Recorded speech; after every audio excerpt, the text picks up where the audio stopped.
அவனுக்கு குளிரும் திறனில்லை. இது போல அதிசயங்கள் வினோதங்கள் பல உண்டு. ஆண்டவனின் அதிசய வினோதங்கள் புதைந்து கிடக்கிறது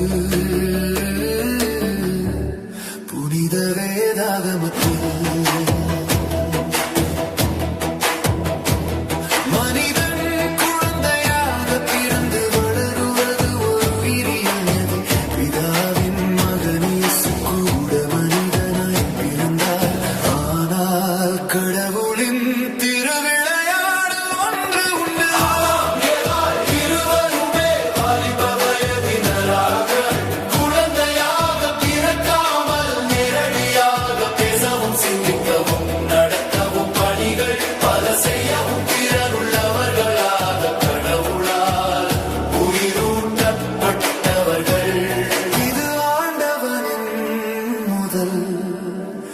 அதிசய வினோதம்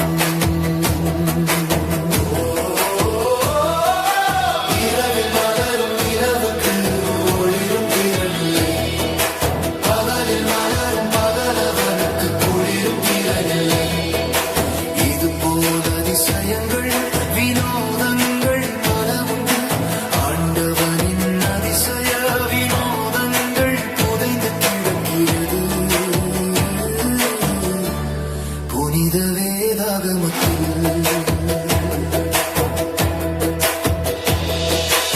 ஆண்டுகள் பல பிரசங்கங்கள் செய்தார் நோவா. அவர் சொல்லை ஒருவரும் கேட்கவில்லை, ஒருவரும் மனம் மாறவில்லை. பல ஆண்டுகளாக பேழை ஒன்றை கட்டினார், எவரும் உதவவில்லை, ஏளனம் செய்தனர். அவரும் அவர் குடும்பத்தார் மட்டுமே பேழைக்குள் சென்றனர். 40 நாள் 40 இரவு மழை கொட்டி தீர்த்தது. தண்ணீர் வெள்ளம் பூமியின் மேல் இருந்தது 150 நாட்கள். பேழையில் இருந்த மொத்த நாட்கள் ஒரு வருடம் 10 நாள். ஆகவே நாம் எல்லாம் நோவா வழி வந்தவர்கள். இது ஆண்டவரின் இரண்டாவது அதிசய வினோதம்.